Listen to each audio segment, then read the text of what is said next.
and welcome back to another episode of Like-Minded with your host, Recabilly, and your co-host, CDFDMAN. Hello everyone, and welcome to another episode of Like-Minded, the show where we talk to like-minded people in the gaming community. Today we have a very special guest, RSmalec! Woo! Woo! What's up, Ron? What's up, guys? Greetings. Welcome to the show. It's exciting to have you on.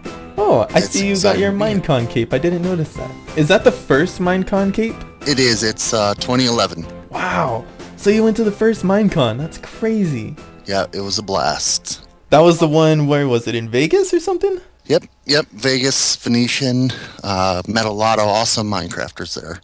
That's really cool. So for those who don't know, why don't you go ahead and explain just who you are to the community?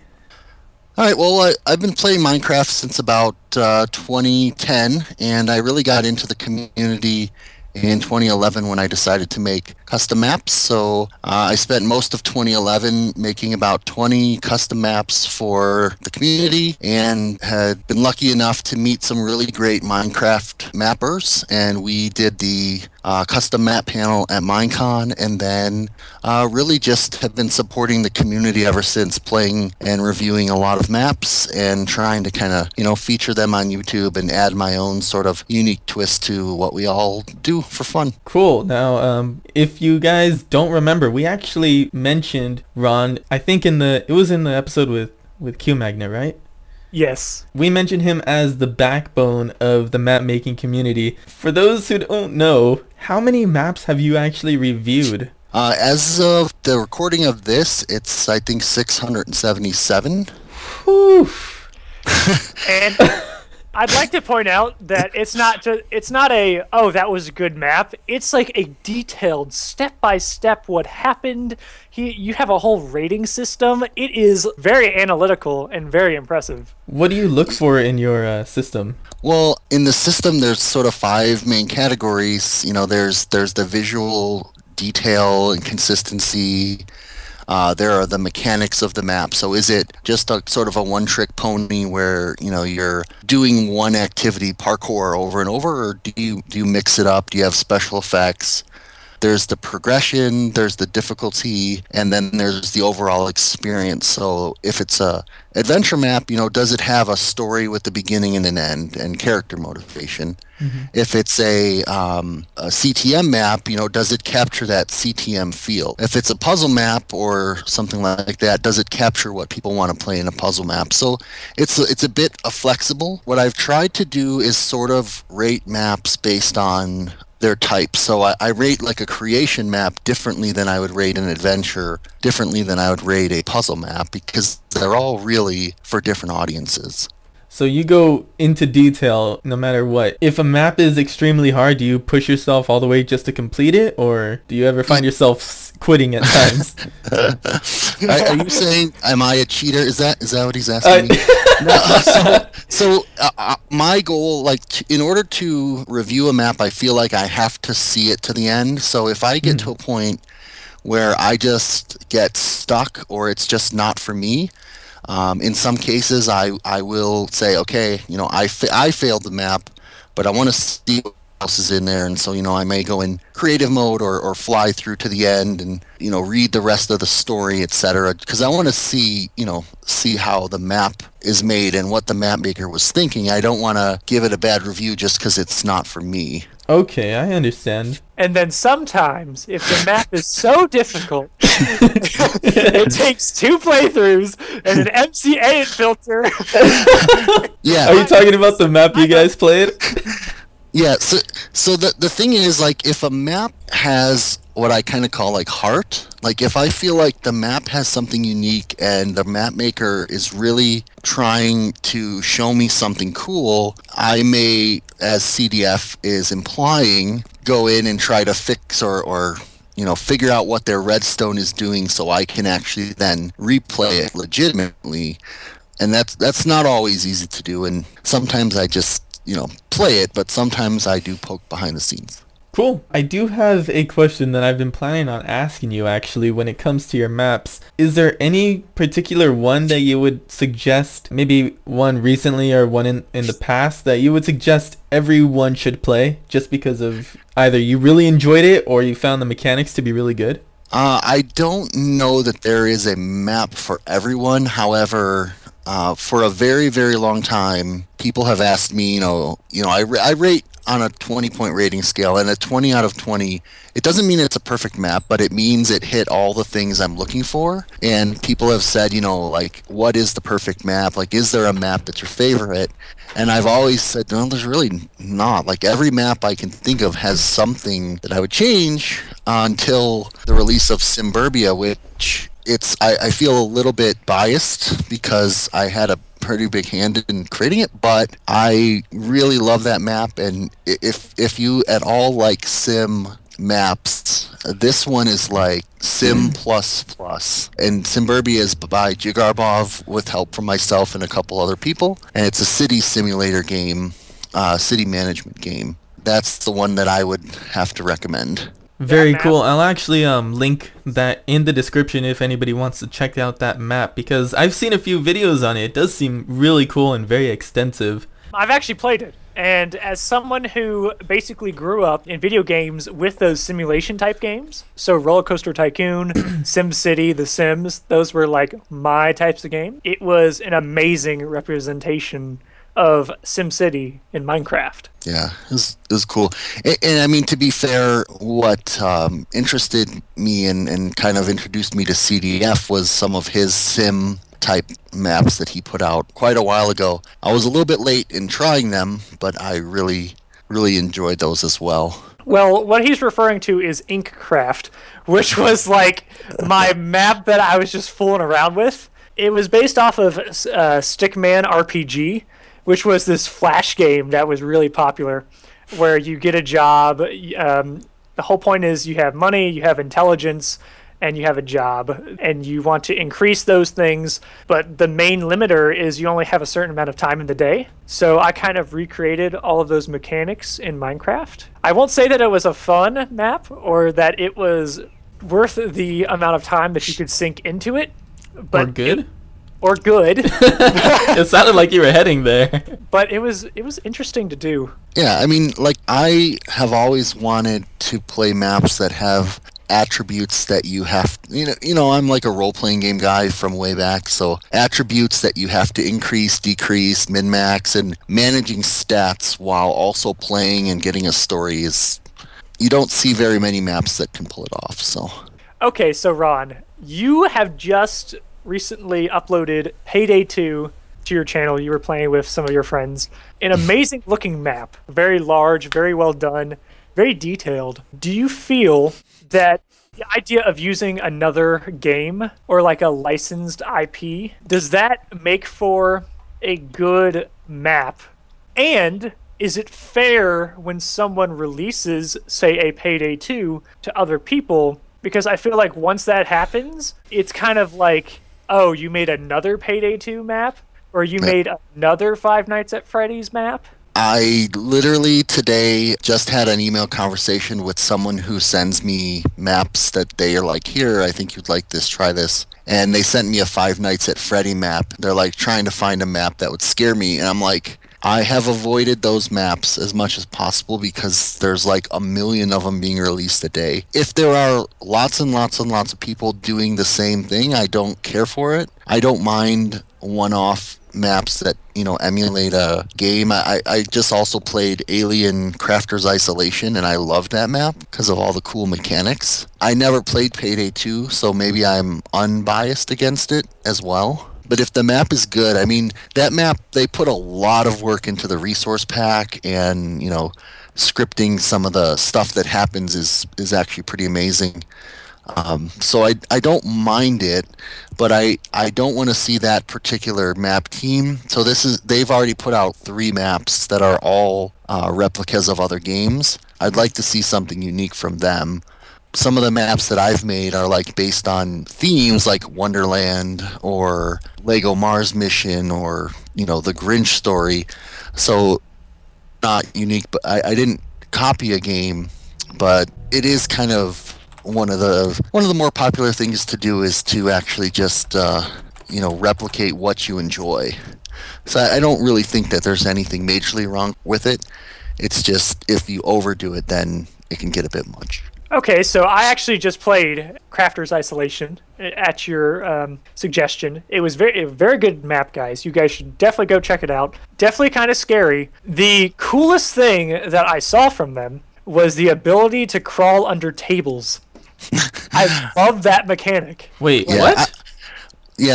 what I liked was you hold this motion tracker in your hand, and if the aliens are getting closer to you, it beeps faster, and then if they move away from you, it beeps slower. That was so cool in just building the tension. I need to play this map.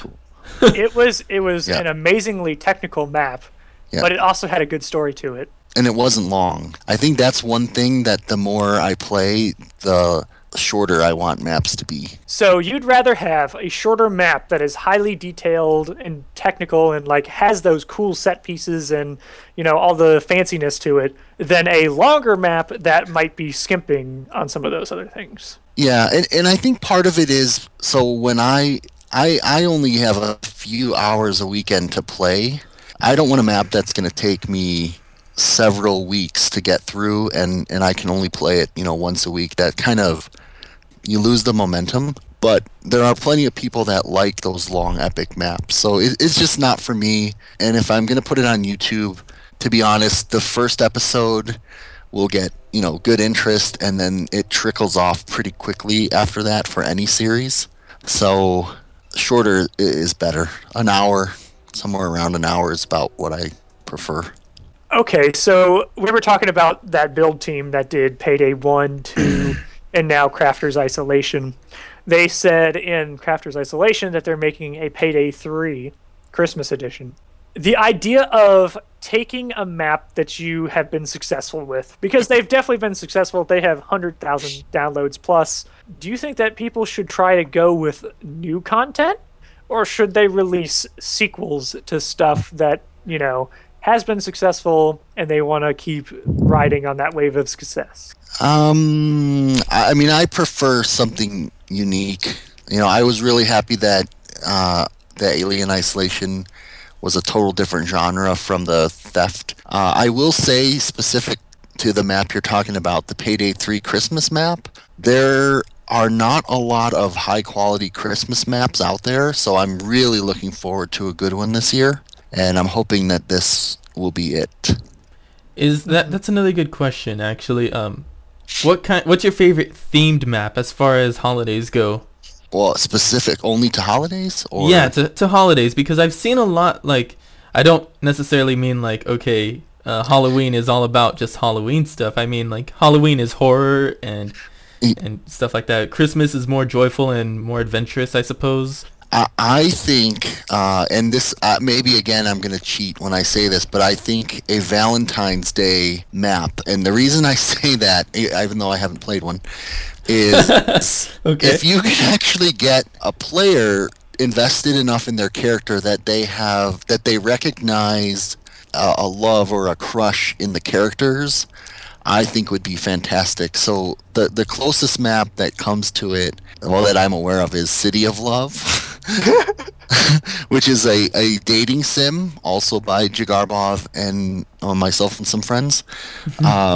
So again, I feel like I'm cheating when I say it, but I think Valentine's Day would be the hardest holiday.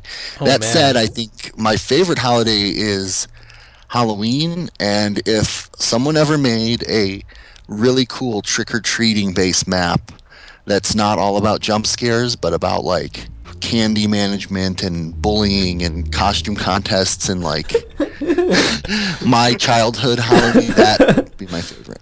That's awesome. Okay, folks, so you heard it. If you want to get featured by RSmalec, do a Valentine's map. And a good one at that. Or a Halloween. Or a Halloween trick-or-treat candy management. I actually think that would be really cool as a map. You have a year. You have a year. Like, get on it. you get candy from houses. Some you like, some you don't. You trade it with some other kids. Someone comes and steals your candy. You got to go get it back. If somebody doesn't give you candy, you throw eggs at their house. Yeah, smash some pumpkins. I think a lot of Halloween. That would be awesome.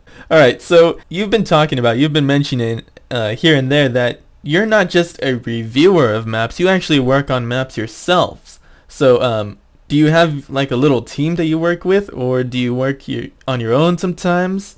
No, I hate people. No. No, I hate people. Never.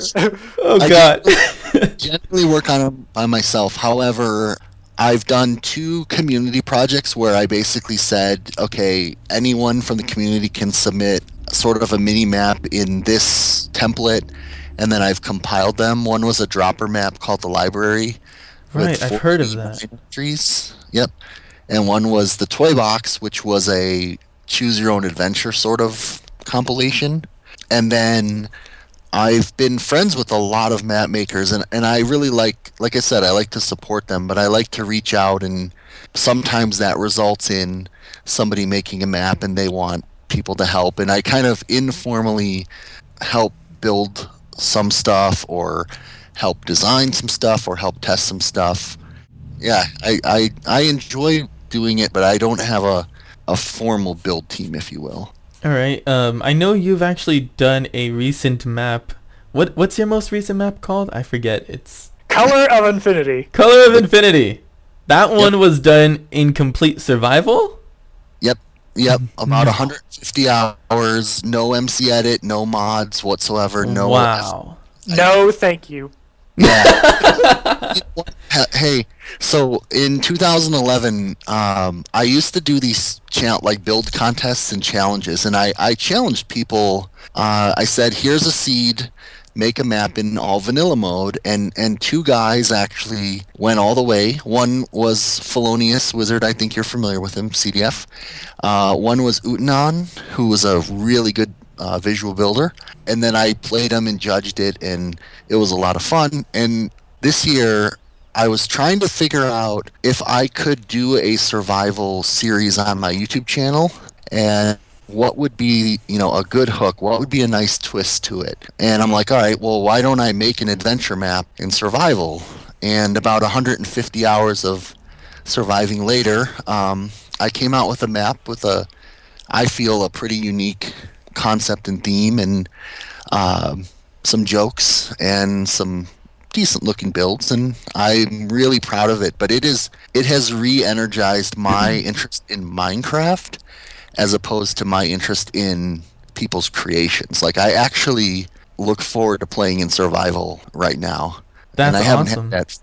I haven't had that feeling since 2010, so it was a really good experience for me.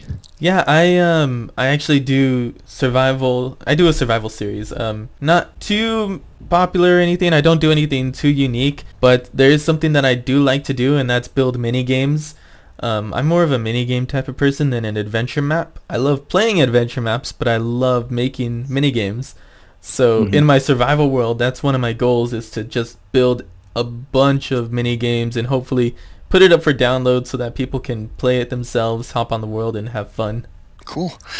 Yeah, I mean, some aspects of the project I just finished will appeal to map makers. I don't know that the entire map, I think a lot of kids won't get it. There's a lot of references to filming movies and, sort of slang about that, and jokes like quoting famous things from the entertainment industry, like Christian Bale's rant, that I think some people won't get. But for the people that do get it, and sort of my limited audience that I was kind of building it for, I'm really proud of it. Let's say that.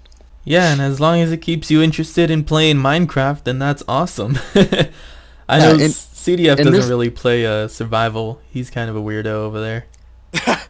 Well, okay. Well, honestly, though, hold on. Map makers, what I have found in watching about 6 or 7 map makers play this map, they don't have a clue how to actually play survival anymore. They may have at one point, but taming horses, actually having to craft and not spawn items, Like, that is a pretty steep learning curve, and that was really eye-opening to me.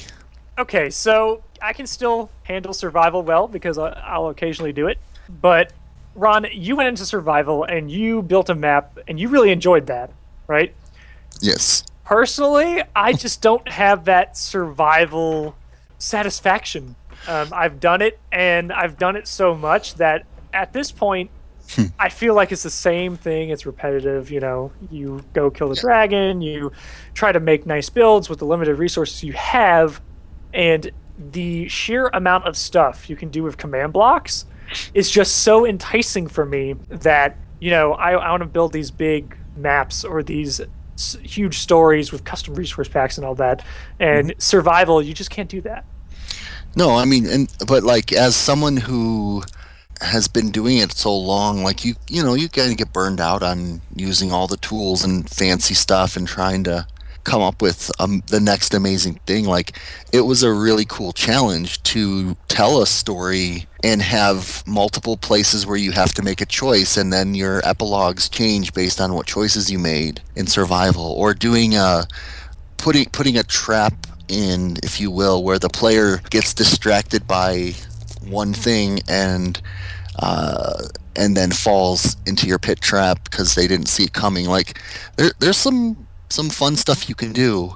I should mention too, I mean, I'm not the only one who did it. So Cold Fusion Gaming, another long-time, very popular map maker, Felonious the Wizard, who also has reviewed about 250 maps, I think, at this point, and has made about 8 or so, is doing the challenge. Jay Gazmom is a really good friend of ours. CPM 4001 and Abe Wrightmore, who is primarily known for his MC edit filters, all are doing this survival challenge, and we've all made very different themed worlds in the same seed. And so, like, to me, and they all seem to be having a lot of fun. Oh, so you all use the same seed? It's the same world, just different maps. Yeah, and it's crazy because, like, when I've been in their world walking around, I'm like, okay, I know this hill, I know this valley, this river, but if I look to the left, they built something completely different than what I built. So it's almost like you're living your life and you're suddenly teleported to a parallel dimension where everything is slightly different. Like Fringe. Right. I mean, it's the craziest thing that you wouldn't get it unless you live in that world. It, right. But it's been so awesome. And those are all a bunch of really cool people too, so had a lot of fun playing their maps. So I know you've mentioned how many hours you've been working on that map or how long it took, but when did you start? Like, what date? Was it like a few weeks or was it a few months? I started April 25th, I think, or April 14th, something like that. And then I finished October 25th. So it was, what is that, 6 or 8 months? It's around 7 months. Yeah, but and 150 hours. So I mean, if you kind of divide it up, it was only a few hours a week. And I believe Cold Fusion Gaming spent 64 hours on his. I don't remember how much Felonious. I think his might have been a little bit more. And then Jay Gazmom has put in something like 200 or 300 hours already on hers. So there's all different amounts of time depending on the scale of what you want to do. And my map is about an hour and a half playtime. So, you know, an hour and a half play times however many people play it as compared to 150 hours. That's all metrics of that kind of stuff always interest me, but it feels like a good return on investment. From what I've seen, it looks really cool. I actually, before I really... Okay, well, here's a little backstory of how I know you, Ron. When I started playing Minecraft, I really got into mini games, and then I wanted to play some adventure maps. The only ones that I knew that existed were Hypixels. So I was like, what else is there? So I looked up, okay, Minecraft adventure maps. Didn't find really much. I didn't know about the Minecraft forums yet, so eventually I found a link to a nice little map that I saw, and then I saw underneath you had a post saying, oh, I'll be reviewing this. and then you put up your review, and it was like, I don't know, I can't remember the score or anything, but I started looking through more maps, and then I see your name, the first one to reply always. and I'm like, who is this guy? So it was very interesting to find out later on that you actually reviewed so many maps. Like, you had the banner under your name in the Minecraft forums of how many you did at the time. I think it was like 300. I can't remember. It was a while ago. And I'll be honest, like, when I started making maps, I played other maps too, and I had fun. But at some point I said, you know, okay, what's one of the ways that I can advertise my own maps, or just bring an audience to what I'm doing? It's by posting in other people's threads, and not just like bumping or spamming, but like contributing to their thread. And then, like you said, someone sees my little banner, comes to my thread, and then goes, oh, you have a map, you said something interesting, I'll try your map. So it was really like a keep your friends close and your enemies closer sort of competitive thing. Right. It definitely worked, because I checked out your stuff, I looked at your channel, and then I subscribed way back then, and then I went back and then I unsubscribed. No, and then recently I didn't watch your entire series of you building that adventure map, but I did hop in and watch a couple of videos, and it was really crazy thinking like, oh wow, you're building this movie set, or because I saw the one where you were putting in the video cameras or something. Okay. So I'm like, wow, okay, so he got all of this stuff in survival and he's building a map. This is crazy. And so even back then, it was like from the very beginning to now, you always like inspired my idea of what map makers can do, even with the limitations of survival. So good on you. Oh, thank you. Yeah, I'm glad. I am newer, you know, to your channel and CDF in general, but I've really enjoyed what I saw so far. So. Oh. Thank you. It's group hug time. Oh man. Well, Ron, a lot of people who will watch this want to make maps themselves, or they are just like wanting to soak up information about maps. Could you go into some things that really, you play tons of maps, what really sticks out and what makes a really enjoyable experience for you in a Minecraft map? Well, I'm partial to adventure maps, or maps that have a story. So to me, it's so is the character that you're playing, you know, is there a motivation? Is there a believable backstory? And at the end of the map, like, is there some sort of closure that you either come full circle of the story, or you've learned a lesson, or you've done something? Like, I like a good story. But that said, what I would say is, if you're going to be making a map for the first time, like, just on a piece of paper, like, or in your mind, whatever, write down, like, what is the number one thing you're best at, and then what are, like, the two things that you are pretty good at but you want to practice more, and kind of, like, just focus on those things. Don't try to do absolutely everything. Don't try to be everything to everyone.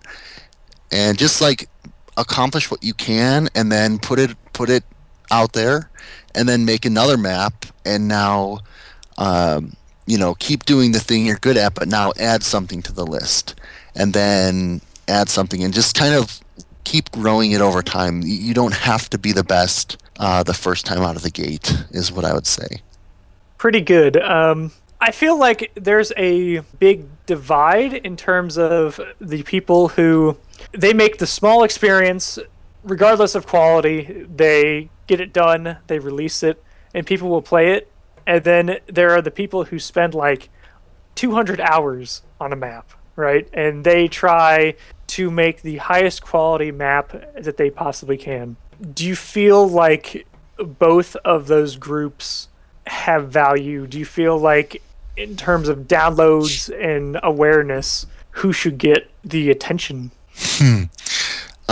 So I think the short answer is yes. Like, everyone has their audience. I mean, there's, you know, there are many types of authors out there. many types of painters, and the art of map making is going to appeal to different audiences. So you can make a map that's going to appeal to the large mass audience, or you can make one that appeals to a smaller audience. And I try to appreciate all of those. Like, even when I play maps I don't care for, I try to see, did the map maker give me the experience that, or did they have a clear vision that came across in the map? And if they did, then I feel like they end up, their rating ultimately reflects a good experience. What do you think is key to a good experience? Because in map design, you can have the best resource pack. You can have amazing textures, amazing builds. He wants you to say story. No, okay, but a story in Seth Bling's Missile Wars would be useless, right? So, right. Or in Diversity by qmagnet, blog. You can't really have like one story because it's 10 different mini maps, So it's different for every map, to be honest. Like, I think again, if the map is consistent, like if the map maker sort of sets your expectation and then it doesn't completely do a 360 halfway through, and if it's consistent and it's just well made, then I think that's what's important. Consistency is probably better than a map where it's like you can tell the first half was made because they had a cool build, and then the story is garbage or it falls apart. So Lift 9, everyone. Anyway. I have a question on that. So do you think that it's better to kind of write down your ideas, come up with what you want to do, or would you prefer yourself to just hop right in and say, I want to build a map, this is what I'm going to do, and start doing it? In other words, how much prep work should normally go into it?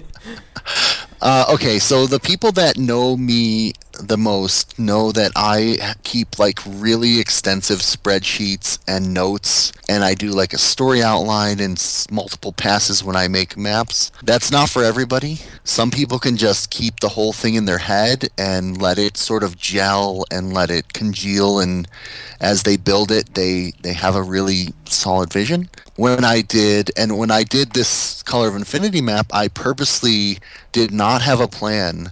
I had no idea what the theme was, the title, the theme song, the story. Like, I basically let the world itself tell me what map was already there, and I was just making it visible to people. I know that sounds corny, but like, that was what I was going for, and that's, sort of the exact opposite of how rigid and detailed I typically am. And I think most people kind of fall in the middle. Jigarbov is a really, really accomplished map maker. I think he's probably the best map maker there is, and he generally has it all in his head, and it all comes together very well. Other people I know, they keep like a rough outline, and that's enough. So I don't know. It kind of depends, but if your heart's in it and you use your skills, then generally that comes across in the map. Okay, here's a question for you. Do maps have to be fun? Ooh. Because in video game design, right, it's all about interest and keeping the player's interest. When you're playing a map and you're just so over it, and you're just like, oh, okay, I totally want this to end now. I feel like fun is a major factor in keeping people motivated to continue. But what do you think? Well, I mean, I can't say no to that, but like, I think you mentioned a little while ago, like Five Nights at Freddy's, right? Horror maps. So those are not meant to have fun in the traditional happy sense, but to give you a jump scare and then that cathartic reaction after the jump scare's over. Then you laugh because you're relieved. So, I mean, I guess you could call those fun. Or like, if you told me we were going to do a parkour map while we did this interview, I would say it may not be fun, but I could appreciate somebody who wants to be challenged, like somebody who's a physical or technical player and just wants to show their skill. Is that fun? I mean, I guess it's fun to someone, but to me it's not. So fun is in the mind of the beholder, I guess. Right. I was actually thinking the same thing, because some people find just sitting there and watching a story fun. Others like to be in depth. They don't even care if there's a story as long as they get to jump on a block and they're having fun. So I guess it all depends on who's the one playing. So Yeah. So should you design your map for a specific audience then? Yes. I mean, my opinion is that first you have different concentric circles of audience, and at the heart has to be you. So are you making something that you would enjoy playing, that you're proud of? And then you might have like a slightly wider circle. Like you may make a map that you want Recabilly to play. And if he's happy, you're happy, right? And then beyond that circle, there may be the reviewers and the big YouTubers, and then there may be the 100,000 downloads, right? Like there's are you saying I'm not a big YouTuber yet? You're in the inner circle, and that counts for a lot. Okay. But you know what I mean? Like I think you should consider your audience, but then focus on like which breadth of audience you can reasonably reach. I mean, when I started making maps, sometimes like I was like, this map is going to be made for the Yogscast, and this is not realistic. Like, but you have to do that to learn what is realistic and what's not. So, but you should have some audience in mind. Otherwise, who knows what you're going to make. Right, like you mentioned earlier that you can't really make something. You were talking specifically about a story, but it's the same for everything. Like a story wouldn't fit in diversity unless you're playing in the adventure side. But it's the same with an entire map. It's not for everyone. You have to have that specific audience. Not everyone's gonna like it, right? So I guess if you're building a parkour map, you don't want to throw in a deep story unless you're aiming for somebody who really likes story and also likes to play parkour. So. Yeah, I like parkour in particular. I like when there's when there's lore and there's like a little bit of story about the world that you're jumping through. So it's not just about the jumping, right? It's about, why am I here? Why am I trying to free roam through this environment in the most interesting way?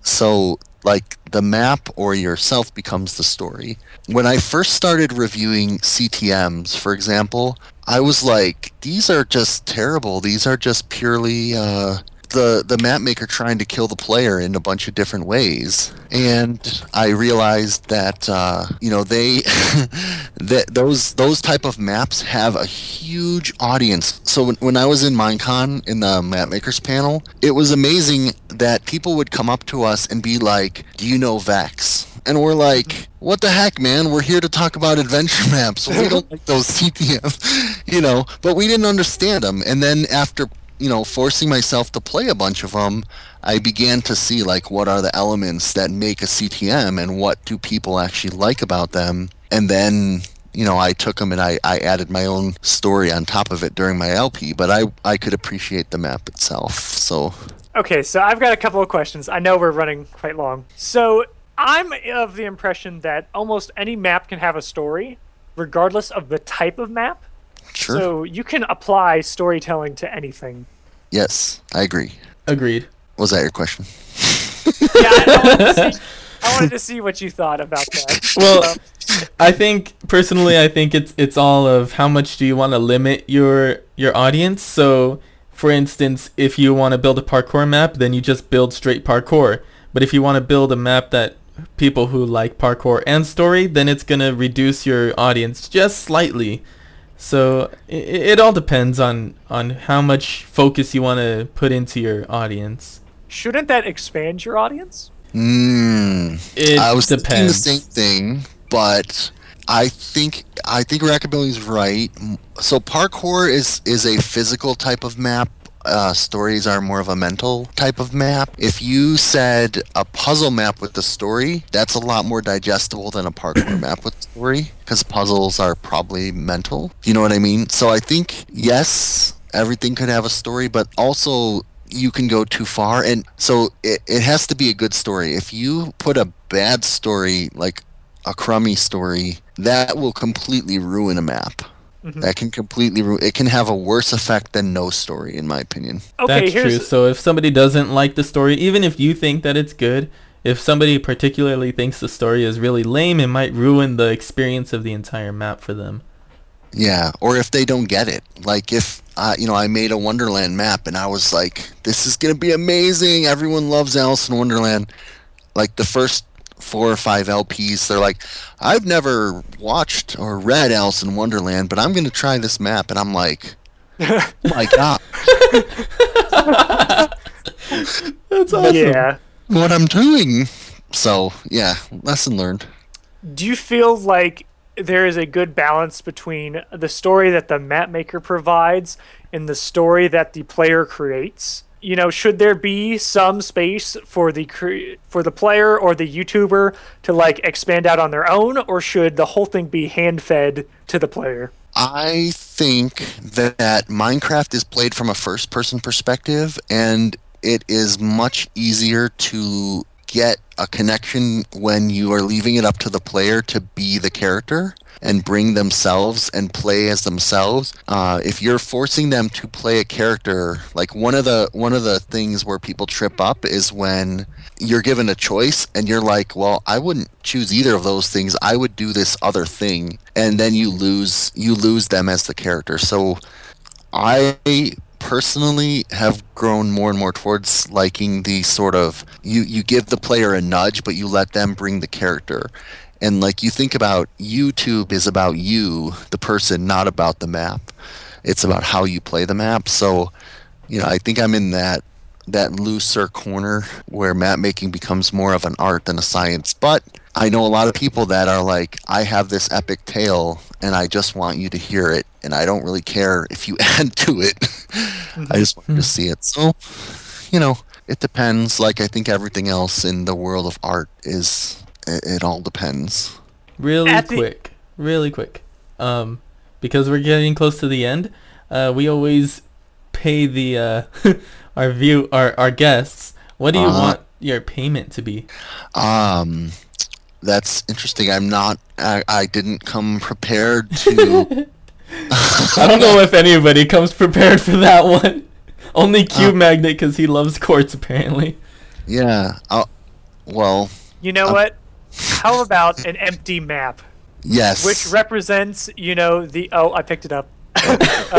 Okay, an empty map which represents the blanket... Oh, Rec, you picked it up. Oh, I can't... I'm controlling the camera when I'm doing this. Okay, It should be a game of monkey in the middle with a map. I picked it up again! Yay! There you go, an empty map. That's not a bad idea, CDF. Well, it's like the empty canvas in which... You build your map. Yeah. So I like it. So the skin I'm wearing now, I actually tried to get a map on my skin, but I couldn't do it in 8 pixels. I failed, so... Yeah, it might be hard to portray that way anyway. Now, Ron, what is that skin that you're wearing? And is there anything you want to talk about? No. Okay. All right. I have one more thing. One thing that I am somewhat known for is almost every map that I play for YouTube, I change my skin to somehow be related to it. Like if I'm playing a map on a boat, I'll put on a captain's uniform, and if it's a lumberjack mat, I'll get a lumberjack skin. So I think this might be my new skin for doing certain types of map reviews. I filmed an episode with this one. It's not out yet, but this is sort of like the balancing scales of a map reviewer. Mm-hmm. So I don't know. We'll see. Hype. Yeah. So at the end of the day, for all those aspiring map makers out there, what advice do you have in terms of success? So what should they view their map as a success as? As a sex? No! Success! Wait. What kind of show is this? It's getting late. This is the late night version. No. No. How would you define success, Ron? So long-term success, if you're proud of what you created, it doesn't matter if no one downloads it, if no one plays it, if everyone plays it. If you like it, it's successful. I think a lot of that's hard to understand because they think that success means 100,000 downloads. I don't put download counts in my threads. I don't even look at my download counts most of the time, but I think success could also be if one. Okay, this is what I told jigarbov last night. So he was playing my Color of Infinity map, and he noticed most of the little references and Easter eggs, and he chuckled at what I wanted him to chuckle at. And then over the past, like, let's just say 6 people that I watched play it, each one of them picked out something in the map. So the collective references have all been seen, even if one person hasn't seen them all, but at least somebody appreciated a little portion of it. And I don't know, to me that made me think like, okay, good, that map's done, time to move on to the next one. All right, and I want to know, or I'm assuming that some map makers out there who might be watching want to know, if they want you to review their map, is there a place that they can send it to, or should you just be able to find them on the Minecraft forums? How do you go about finding the maps that you review? To be honest, I every day or every couple days will go and look for all the newest threads, so chances are I'll see it. I've been kind of picky lately about which ones I actually spend time on.